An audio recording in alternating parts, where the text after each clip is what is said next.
സ്വാമിയേ ശരണമയ്യപ്പ. ഇന്നെൻ്റെ വാഹനം ഞാൻ നിലക്കൽ ഒതുക്കി. അവിടുന്ന് KSRTC ബസ്സിൽ നിലക്കൽ നിന്ന് പമ്പയിലോട്ട് പോവുക. ഇന്ന് മാർച്ച് 15 മീനമാസം 1-ാം തീയതിയാണ്. ഞാൻ നിലയ്ക്ക് വരുമ്പം 1:30-2 മണി അടുപ്പിച്ചായി.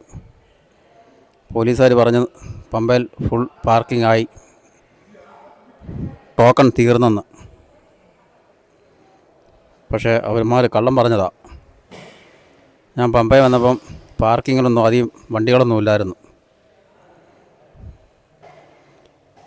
ഞാനും ഇവിടെ വന്നു കഴിഞ്ഞാൽ പിന്നെ ചിന്തിച്ചത്, മാർച്ച് മാസത്തിൽ കുട്ടികളുടെയൊക്കെ പരീക്ഷകളും സർക്കാരിൻ്റെ കണക്കെടുപ്പ് മാസങ്ങളൊക്കെ ആയതുകൊണ്ട് അധികം അയ്യപ്പന്മാർ ഇല്ലായിരുന്നു.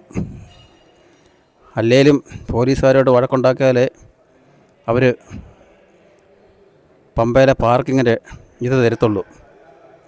എനിക്ക് അന്നേരം ആ ബുദ്ധി പോയതുമില്ല. പിന്നെ മനസ്സിൽ നിലയ്ക്കുന്ന പമ്പയ്ക്ക് ഒരു ബസ് സവാരി ചെയ്ത് ഒരു വീഡിയോ ഒക്കെ ചെയ്ത് പോരാം എന്നൂടെ കണക്ക് കൂട്ടി. സ്വാമിയേ ശരണമയ്യപ്പ.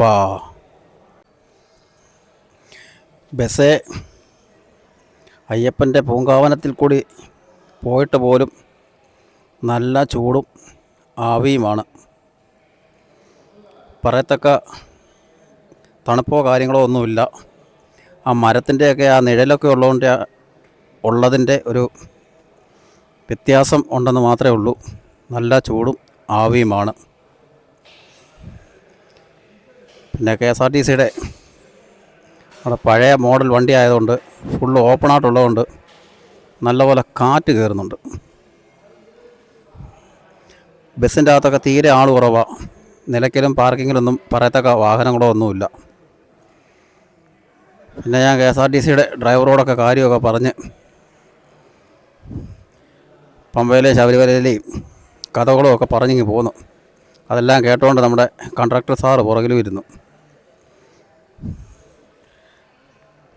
അങ്ങനെ മീനമാസത്തെ ശബരിമല യാത്രയാണ്. ഇനി ഞാൻ ഈ മാസം തന്നെ വരുന്നുണ്ട്, 31-ാം തീയതി. അന്ന് ശബരിമല അയ്യപ്പസ്വാമിയുടെ പള്ളിവേട്ടയാണ്. പള്ളിവേട്ടയുടെ വീഡിയോ ചെയ്യാൻ വേണ്ടി 31-ാം തീയതി വന്നു കഴിഞ്ഞാൽ ഉടനെ തന്നെ വിഷുവിനും വരുന്നുണ്ട്. വിഷുവിന് നല്ല തിരക്കായിരിക്കും. കാരണം ഈ മാസം ഫെബ്രുവരി മാർച്ചും ഒക്കെ തന്നെ പിള്ളേരുടെ പരീക്ഷയും കാര്യങ്ങളൊക്കെ ആയിട്ട് പൊതുവേ ആൾ കുറവാണ്. ഇവരെല്ലാം കൂടെ